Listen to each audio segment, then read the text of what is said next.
Hello friends, आज हम लोग देखेंगे कंपनी लॉ में रिडक्शन ऑफ शेयर कैपिटल का। तो इससे पहले हमने एक और वीडियो बनाई है रिडक्शन ऑफ शेयर कैपिटल की, जिसमें हमने देखा कि शेयर कैपिटल रिडक्शन क्यों होता है, मोड्स देखे, प्रोहिबिशन वगैरह देखे, सेक्शन 66 कंपनी एक्ट का हमने देखा कि उसमें शेयर कैपिटल में क्या क्या होता है। आज हम बात करेंगे कि शेयर कैपिटल की पूंजी को, शेयर कैपिटल को कम कैसे करें। साथ में हम देखेंगे कि शेयर कैपिटल को लीगली तौर पे कैसे किया जाता है और मतलब ट्रिब्यूनल के उससे कैसे किया जाता है और विदाउट ट्रिब्यूनल के कंसेंट के कैसे किया जाता है। तो चलिए शुरू करते हैं। सबसे पहले बात करते हैं हाउ टू रिड्यूस कैपिटल, यानी कि पूंजी को कम कैसे करें। तो इसमें लिखा है the share capital of a company is the only security on which creditors ruling. So any reduction of share capital diminish the fund out of which they are to be paid. As a result, company frequently, however, there may be genuine reason to reduce capital. The entity applying for reduction of capital will either be a company limited by share or a company limited by guarantee. But having share capital, the company can reduce capital by employing one of the following method.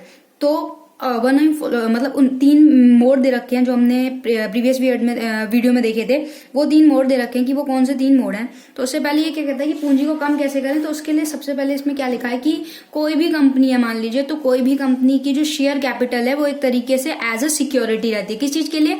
जो creditors हैं, यानी कि जो लेनदार हैं, उनके लिए वो सिक्योरिटी का काम करती है शेयर कैपिटल। तो क्या है कि शेयर कैपिटल में रिडक्शन होता है तो उससे क्या है कि फंड कम होगा। अब फंड कम होगा तो कहीं ना कहीं क्रेडिटर पे फर्क पड़ रहा है, क्योंकि क्रेडिटर ने अपनी पूंजी लगाई, अपना कैपिटल लगाया है और कंपनी के शेयर्स परचेज किए हैं। तो वहां पे क्या होगा, जिससे क्या होगा, जो रिडक्शन कम हो जाएगा तो फंड कम हो जाएगा। तो जो क्रेडिटर को इनकम होगी, जो क्रेडिटर को फायदा होगा, उसमें कमी रहती है। तो इस वजह से ये क्रेडिटर के लिए भी एक देखने वाली बात है। दूसरा ये रहता है कि शेयर वाली जो कंपनीज होती हैं, मतलब वो कैपिटल को, शेयर कैपिटल को कम करने की परमिशन वैसे तो उन्हें नहीं होती। और पूंजी को कम करने का एक रीजन ये भी हो सकता है कि या तो कैपिटल में क्या है, रिडक्ट के लिए कोई अप्रूवल वाली या तो मतलब ऐसी यूनिट हो, या फिर शेयर बाय लिमिटेड कंपनी होगी या गारंटेड कंपनी होगी। मतलब हमने देखा ना, दो तरीके से कंपनी होती है, एक तो लिमिटेड बाय शेयर और लिमिटेड बाय गारंटी होती है। तो उसी तरीके से तो इसमें दे रखा है, इसमें यहाँ पे कि ये तीन मेथड दे रखे हैं। ये हमने प्रीवियस क्लास में डिस्कस किए थे कि तीन मेथड दे रखे हैं। वो तीन मेथड कौन से हैं कि जहां पर कंपनी को अपनी पूंजी कम करने का कौन कौन से मेथड दे सकती है। तो पहला ये है reduce the liability of its share in respect of the share capital not paid up. तो यहाँ पे क्या है, जो भुगतान किया गया शेयर कैपिटल है ना, उससे रिलेटेड जो भी शेयर क्रेडिटर होंगे, जो देता होंगे, उनकी संख्या को कम कर देंगे, क्योंकि भाई उनकी लायबिलिटी यहाँ पे कम होगी। दूसरा एक पॉइंट देखने को मिलता है, cancel any paid up share capital which is lost और अनरिप्रेजेंटेड बाय अवेलेबल एसेट। तो और दूसरा ये होता है कि कोई भी जो पेड शेयर कैपिटल है तो उसको रद्द कर दो, ठीक है। और अगर रद्द नहीं कर रहे हैं तो दूसरा ऑप्शन कैंसिल कर दो, और अगर आप कैंसिल नहीं कर रहे हो तो दूसरा ऑप्शन ये होता है कि आप जो मतलब कि ऐसी कोई संपत्ति है जो कि मिली ही नहीं है, वो वाला जो एसेट होगा ना, जो अवेलेबल एसेट होगा, वो ऐसी उपलब्ध संपत्ति होगी जो मिले ही नहीं है, तो उस हिसाब से हम शेयर कैपिटल को कम कर सकते हैं। तीसरा मेथड इसमें आता है पे of any paid up share capital which is in excess. अब मतलब क्या है कि कोई भी भुगतान की गई और शेयर कैपिटल है उसका पेड करेंगे, या तो एक्स्ट्रा हो या एक्सेस में हो, मतलब कि भाई ये तो एक्स्ट्रा उसमें जा रहा है, एक्सेस में जा रहा है, तो हम अपनी शेयर कैपिटल को, अपनी शेयर पूंजी को कम करेंगे। तो ये तीन मेथड हमें देखने को मिलते हैं। पहले में क्या कह रहा है, जो क्रेडिटर है, जो देता है, उसकी लायबिलिटी कम हो जाती है। दूसरे में शेयर कैपिटल को कैंसिल कर देते हैं। और तीसरे में अगर शेयर कैपिटल में क्या है कि जो भुगतान की गई जो राशि है वो एक्स्ट्रा हो गई है या एक्सेस में हो गई है, तब हमें शेयर कैपिटल को कम करने की जरूरत पड़ती है। उसके बाद हम बात करेंगे मैनेजिंग कैपिटल रिकॉग्नाइजेशन, यानी कि पुनः गठन का प्रबंधन। अब एक उसमें ऑप्शन ये रहेगा कि पुनः गठन का, तो पुनः गठन में क्या है कि पूंजी कोई भी है तो पूंजी के मुद्दों में क्या होगा, प्रबंधन मैनेजमेंट के समय पे रहेगा। तो जो भी इन्वेस्टर्स वगैरह होंगे उनको एक रेशो तय करना होगा, यहाँ पे एक लिखा हुआ है, उनको एक रेशो तय करना होगा। मैं रीड कर देती हूँ। During the time of managing capital reorganisation issues, investors are told about the ratio of the old to new share, यानी कि उन्हें पुराने से नए शेयर, जो अब वो शेयर कैपिटल कम कर रहे हैं तो नए शेयर की क्या वैल्यू रहेगी, क्या रहेगा, उनके नंबर क्या रहेंगे, शेयर की जो कैंसिल होगी, वो सब जो इंफॉर्मेशन है एक रेशो के हिसाब से बताई जाएगी। या जो शेयर हैं उसमें प्रत्येक वर्ग के लिए कि भाई आप ईच क्लास ऑफ, मतलब प्रत्येक वर्ग के लिए ईच क्लास ऑफ शेयर कितना रहेगा, कितना नंबर कम होंगे, या जो नए शेयर हैं वो कैंसिल होंगे, उन सब की एक रेशो यहाँ पे इन्वेस्टर्स वगैरह को दी जाती है, बताई जाती है। अब in case where multiple classes of share on the date of share capital, अब मान लो बहुत सारे मल्टीपल क्लासेस हैं, बहुत सारे शेयर्स हैं, तो उस स्थिति में क्या होगा, उस स्थिति में ये होगा कि या तो भाई समाप्त करना पड़ेगा, या ऐसे मामले जहां पर बहुत ज्यादा क्लासेस हो जाती हैं तो वहां पे पूंजी को एक तरीके से दोबारा से रिकॉग्नाइज किया जाता है, दोबारा से उसका पुनर्गठन होता है हिंदी में अगर बात करें तो। और वो जो पुनर्गठन की तिथि होगी ना, वो शेयर की मतलब शेयर को बताया जाएगा कि भाई ये तुम्हारी डेट है, यहाँ पे जो रिकॉग्नाइजेशन है इज रिक्वायर्ड है, और जो share out cost between the shares, जो भी कॉस्ट वगैरह रहेगी वो सब इन्फॉर्मेशन दी जाएगी। मैनेजिंग कर रहे हैं तो वो सारी इन्फॉर्मेशन दी जाएगी। Since reduction of capital is a very sensitive issue, देखा जाए तो ये बहुत ही ना एक सेंसिटिव टॉपिक है कि भाई आप किसी कैपिटल को कम कर रहे हो तो ये एक सेंसिटिव मुद्दा है, एक बहुत ही सीरियस टॉपिक है। तो इसलिए क्या है कि कंपनी क्या करेगी, यहाँ पे कंपनी को एप्लीकेशन देना होगा। किसको एप्लीकेशन देना होगा, एप्लीकेशन देना होगा ट्रिब्यूनल्स को, कोर्ट को, जो ये सब है ना, इनको एप्लीकेशन देना होगा। और ऐसे मामले में क्या होगा, एप्लीकेशन देने के बाद the tribunal will give notice to every application made for reduction of capital to the central government registrar and to the Securities of Exchange Board of India in case of listed company। और क्या होगा, जो listed कंपनियां होंगी ना, listed कंपनियां, यहाँ पे क्या, लिस्टेड कंपनियों को ये मैंडेटरी होगा कि वो सेंट्रल गवर्नमेंट को, रजिस्ट्रार को, और जो भी ये सिक्योरिटीज वगैरह एक्सचेंज बोर्ड रहेंगे, इन सब को पूंजी का रिडक्शन के बारे में नोटिस देना होगा। इन सबको एक नोटिस भेजना होगा कि हम अपनी शेयर कैपिटल को कम कर रहे हैं, रिडक्ट कर रहे हैं।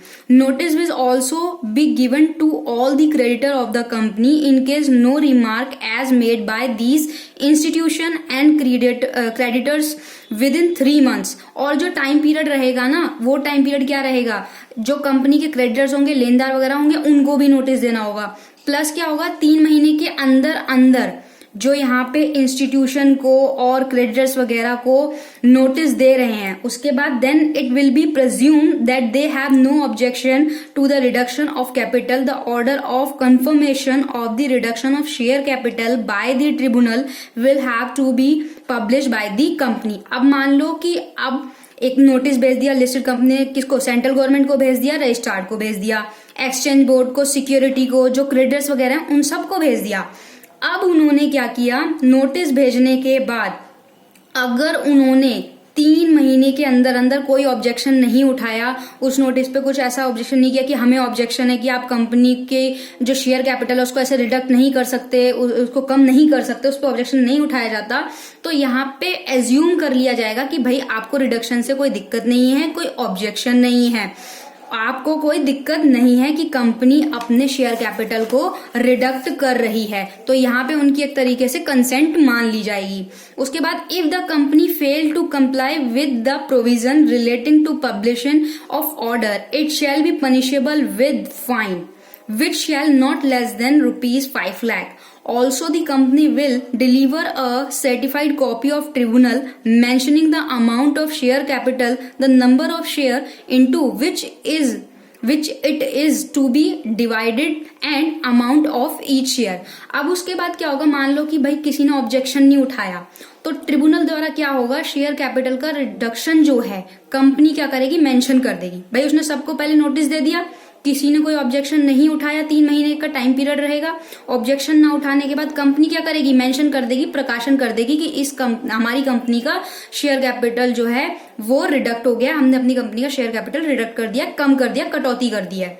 और उसके बाद क्या होगा, अगर कंपनी में ट्रिब्यूनल ने जो भी आदेश दिए, जो भी वो हुआ, अगर कंपनी क्या है कि उससे रिलेटेड जो भी रूल्स हैं वो नहीं मानती या फेल हो जाती है, जो भी प्रोविजन उन्होंने बनाया वो फुलफिल नहीं कर पाती, फेल हो जाती है, तो कंपनी को फाइन भरना पड़ेगा।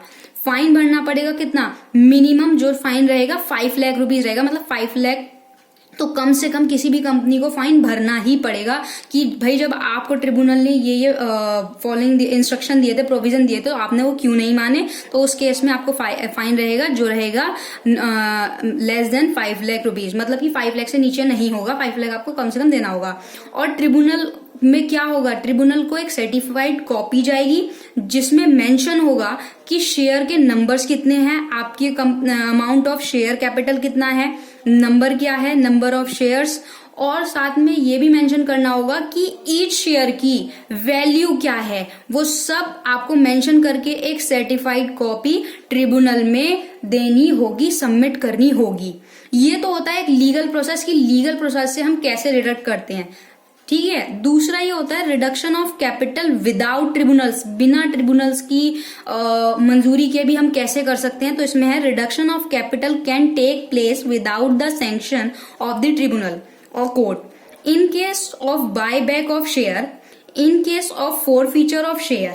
A company may, if authorized by its article, forfeiture shares for non-payment of call by the shareholder. Such proceeding will amount to reduction of capital, but the act does not need any court sanction for this purpose. अब इसमें क्या कह रहा है, इसमें यह कह रहा है कि जब एक तो हमने ये पढ़ लिया भाई कि लीगल तौर पे कैसे होगा कि यहाँ पे ट्रिब्यूनल की मंजूरी वगैरह होगी उस तरीके से। अब हम पढ़ रहे हैं कि क्या ऐसी भी सिचुएशन होती है कि बिना ट्रिब्यूनल्स की मंजूरी के भी हम कर सकते हैं, तो हाँ उसमें ये कह रहा है कि शेयर को जो वापस से खरीदा जाएगा ना, मतलब कि उसको जो शेयर्स हैं उनको एक तरीके से अगर आप दोबारा खरीदोगे तो उसकी कंडीशन में क्या होगा, ट्रिब्यूनल्स की मंजूरी के बिना, आप सहमति के बिना शेयर कैपिटल में जो है कमी कर सकते हो, आप उसको रिडक्ट कर सकते हो। और यहाँ पे एक मामला और रहता है कि जो अगर शेयर को, कुछ कंपनियां क्या होती है ना, शेयर को कैप्चर कर लेती हैं, जब्त कर लेती हैं, वो मामले हुए। तो ये अगर कोई कंपनी चाहे ना, तो कोई भी अगर कंपनी चाहेगी तो अपने आर्टिकल्स में क्या करेगी, अपने आर्टिकल्स में चेंजेस वगैरह करके शेयर होल्डर को कॉल करेगी या भुगतान करने के लिए जो भी ऑथराइज करा होगा ना, तो इस तरीके से क्या करेगी, वो पूंजी को कम कर सकती है, भाई कॉल कर लेगी या मीटिंग कर लेगी उस तरीके से। वहां पे तो उस केस में आपको कोर्ट की और ट्रिब्यूनल्स की नीड नहीं होगी, तो वहां पे वो ऑथराइज कर सकती है अपने भाई, क्योंकि ये इंटरनल मैटर है एक तरीके से देखा जाए, तो अपने आर्टिकल्स में चेंजेस करके वो इस तरीके से अपने कैपिटल को, अगर वहां पे मेंशन है उसके इंटरनल मैटर में, आर्टिकल ऑफ एसोसिएशन में मेंशन है कि आप ऐसे कर सकते हो, तो वो कर सकती है। और इस एक्ट के लिए उसके लिए जरूरी नहीं है कि उसको अदालत की या ट्रिब्यूनल्स की कंसेंट की जरूरत हो ही हो। तो ये हमने रिडक्शन ऑफ शेयर कैपिटल आज हमारा खत्म हो गया है। तो इसमें हमने देखा कि अगर लीगल तौर पे करना होगा तो कैसे करेगी भाई, अगर लीगल तौर पे करना है तो वो सबसे पहले क्या करेगी, नोटिस वगैरह जारी करेगी। नोटिस किसको देगी, इंस्टीट्यूशन को देगी, क्रेडिटर्स वगैरह को, और पब्लिक को नोटिफिकेशन देगी। अगर नोटिस देगी 30 दिन के अंदर अंदर अगर नोटिस पे किसी को कोई ऑब्जेक्शन नहीं होता तो कंपनी एज्यूम कर लेगी भाई कोई दिक्कत नहीं है, और ट्रिब्यूनल उस केस में मंजूरी दे देंगे, अपनी कंसेंट दे देंगे कि आप ये फॉलोइंग वो रहेंगे, आपके एक प्रोविजन बना देगी, ये फॉलोइंग प्रोविजन है, आप इनको फुलफिल करके रिडक्ट कर सकते हो। दूसरा रहता है कि बिना ट्रिब्यूनल्स के, तो वो हमने अब देख ही लिया। तो आई होप ये रिडक्शन ऑफ शेयर कैपिटल आपको समझ में आया होगा। वीडियो पूरी देखने के लिए thank you so much. Video को लाइक कीजिएगा, शेयर कीजिएगा।